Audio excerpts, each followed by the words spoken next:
जय श्री राम। मृत्यु किसने देखी है? न आपने देखी है, न हमने देखी है। जो चले गए उन्होंने भी नहीं देखी है। फिर भी इस कलयुग में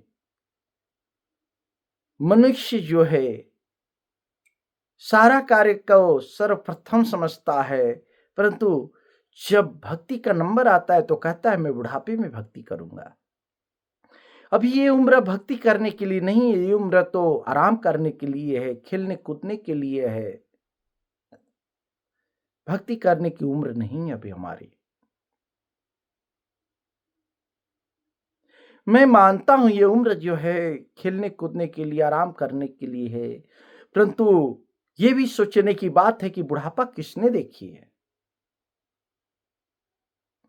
ना हमने देखी है, ना आपने देखी है, ना किसी और ने देखी है। जो चले गए उन्होंने भी नहीं देखी थी कि बुढ़ापा आएगी भी नहीं आएगी।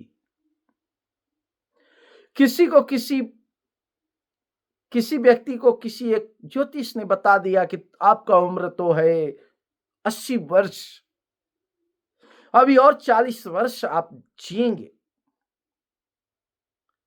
ध्यान दीजिएगा, किसी ऐसे व्यक्ति को एक ज्योतिष ने बता दिया कि आप तो 80 वर्ष तक जिंदा रहेंगे, परंतु अभी 40 वर्ष आपका उम्र हुआ है, 40 वर्ष और जिएंगे।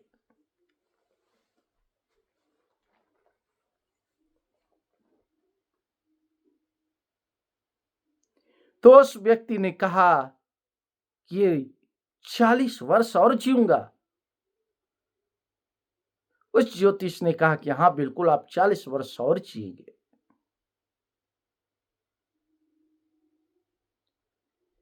उस व्यक्ति ने क्या काम किया कि तुरंत अपना जो कार्य था, जो कार्य भी कर रहा था, वो अपने बच्चों को समर्पित कर दिया। कहा कि लो अब इसे तुम लोग संभालो। बच्चों ने कहा कि ऐसी क्या बात हो गई पिताजी, अभी तक तो आप ही कर रहे थे और आज ऐसी क्या बात हो गई जिसे आप कह रहे हैं कि अब तुम लोग संभालो। पिताजी ने कहा कि बच्चों, अब मुझे पता लग गया कि अब हमारा उम्र हो चुका है, मेरी मृत्यु निकट आ चुकी है। ध्यान दीजिएगा,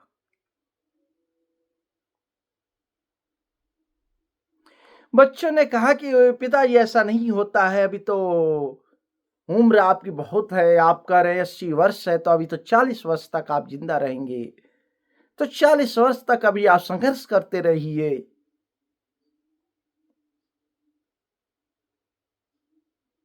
उसके बाद आप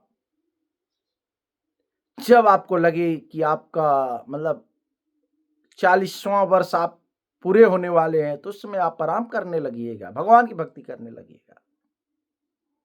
वो व्यक्ति बहुत ही समझदार था। वो कहा अपने बच्चों से कि मैं मानता हूं कि मैं 40 वर्ष जब पूरे होने वाले रहेंगे तो मैं छोड़ दूंगा पूरा कार्य, भक्ति में लग जाऊंगा। परंतु जब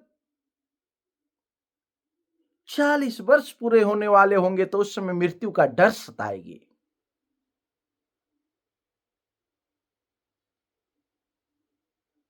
कि अब मृत्यु आने वाली, अब मृत्यु आने वाली, अब मृत्यु आने वाली है।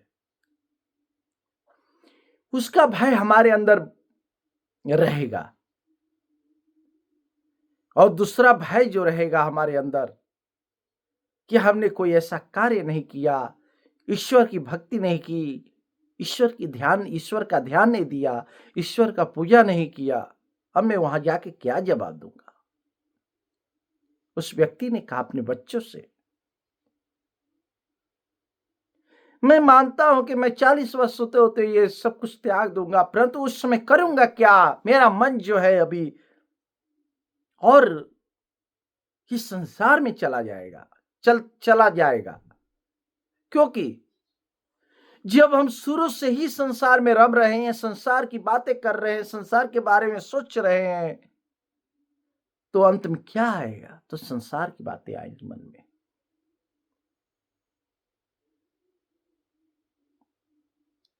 और क्या आएगा?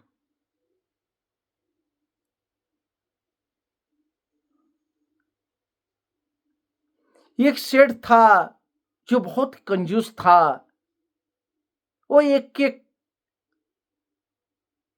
रुपये को बचा के रखता था, न दान करता था न धर्म करता था। बस उसके मन में यही था कि कहां से और धन आ जाए।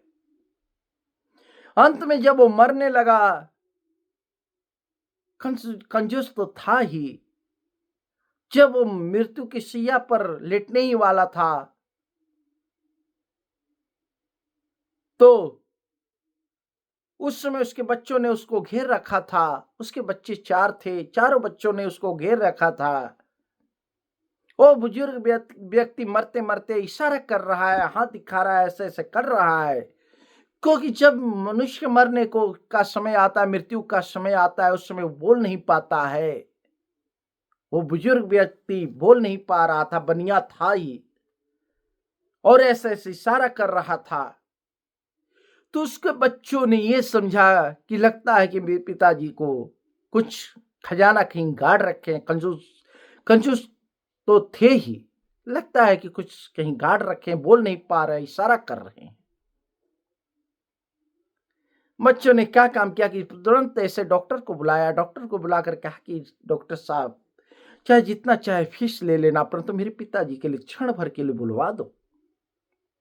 डॉक्टर ने वही किया, इंजेक्शन दिया। इंजेक्शन देने के बाद जिस इंजेक्शन दिया, बुढ़ा बोल पड़ा। बोलते ही बुढ़ा ने कहा कि हे दुष्टों, तुम लोग यहाँ मेरे को क्या देख रहे हो? वहां देखो, बछड़ा जो है वो झाड़ू चबा रहा है। अब बताइए, वो झाड़ू जो है, झाड़ू पे उसका ध्यान था। जो बुजुर्ग व्यक्ति मर रहा, सेठ बनिया मर रहा था, उसका ध्यान उस झाड़ू पे था जो उस बछड़ा चबा रहा था। क्यों था? क्योंकि शुरू से लेके अंत तक वो उसी में उसका ध्यान था, अपने धन में, कि धन कहां से आ जाए, कहां से इकट्ठा कर लो, कहां से बचा लो। और मरते समय भी उसका वही ध्यान था। तो ये सोचिए आप, जब आप जैसे शुरू से आप करते रहेंगे, अपने को ढालेंगे, तो बुढ़ापे में भी वही चीज आएगा। अगर आप सोचेंगे कि हम बुढ़ापे में भगवान की भक्ति कर लेंगे, तो बुढ़ापे में कैसे कर पाएंगे? सारा जीवन तो आपने संसार में भ्रमण करने में लगा दिया, संसार के माल इकट्ठा करने में लगा दिया, धन अर्जित करने में लगा दिया, सोने में लगा दिया, मौज मस्ती करते रहे। और बुढ़ापे में आप सोचेंगे भगवान की भक्ति कर ले, तो कैसे होगा? ये जो आप तो करने के लिए कोशिश करेंगे, परंतु ये जो मन है, मन आपको नहीं करने देगा। मन है, कान से सुनाई नहीं देगा, आंख से दिखाई नहीं देगा, मुंह से बोल नहीं पाएंगे, पैर से चल नहीं पाएंगे, कहां कर पाएंगे? भगवान की भक्ति कैसे कर पाएंगे? ये भी सोचने की बात है। और भगवान की भक्ति जो है वो क्या है?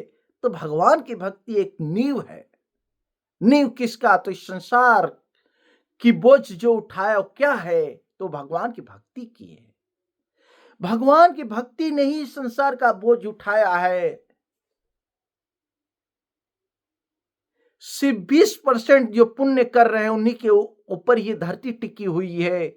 80% पाप कर रहे हैं इस संसार में। ध्यान दीजिएगा बात को, 80% पाप कर रहे हैं, सिर्फ 20% पुण्य करने वालों के ऊपर ही धरती टिकी हुई है। और धरती किसके ऊपर टिकी हुई? तो भक्ति के ऊपर टिकी हुई, भक्ति के नींव के ऊपर।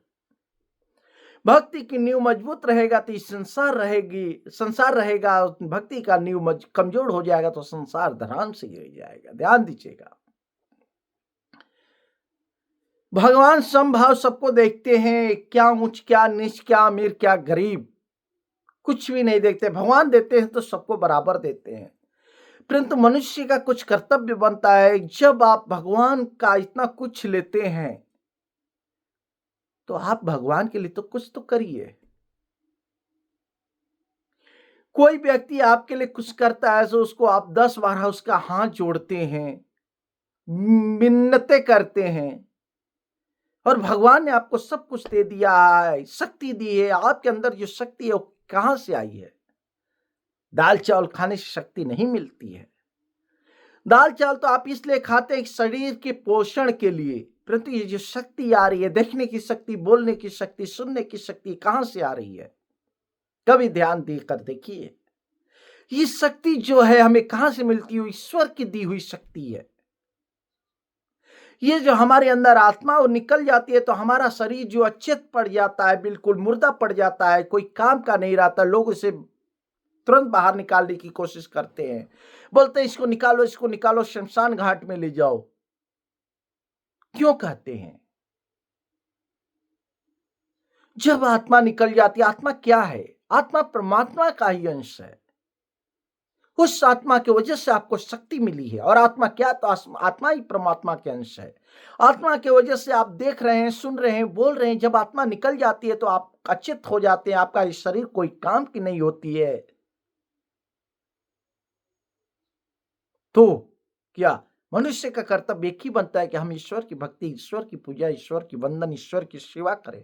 अरे 1 घंटा नहीं तो आधे मिनट नहीं, 1 सेकेंड भी करें, परंतु करें, भगवान की शुक्रिया अदा कर दें कि हे प्रभु, आपकी वजह से जो भी है ये सांसें चल रही है, जीवन चल रहा है, हम खुश हैं। हे मेरे नाथ दया के सागर, बस मेरे प्रभु इतना कृपा मेरे ऊपर बरसाए रखिए कि मैं आपको इसी तरह वंदन, आपका शिव पूजन करता रहूं। ध्यान दीजिएगा। और बुढ़ापा किसने देखी है? एक क्षण की में कब क्या हो जाए कोई नहीं जानता। और बुढ़ापे में भक्ति कैसे कर पाएगा कोई? कोई माँ बाप अपने बच्चे को विद्यालय क्यों भेजता है? क्या बच्चे कभी पढ़ पाएंगे? 6 साल का बच्चा कहाँ पढ़ पाएगा? नहीं पढ़ पाएगा। परंतु माँ बाप उसको इसलिए भेजते, इसका अभ्यास बना रहेगा तो आगे चल के ही पढ़ पाएगा। उस रंग में रंग जाएगा तो आगे जाके हमें तकलीफ नहीं होगी, इसको सहज हो जाएगा पढ़ने में। उसी प्रकार भक्ति, अगर भक्ति आप अभी से नहीं करेंगे तो बुढ़ापे में कैसे कर पाएंगे? उसका अभ्यास ही आपका नहीं रहेगा, मन ही नहीं लगेगा।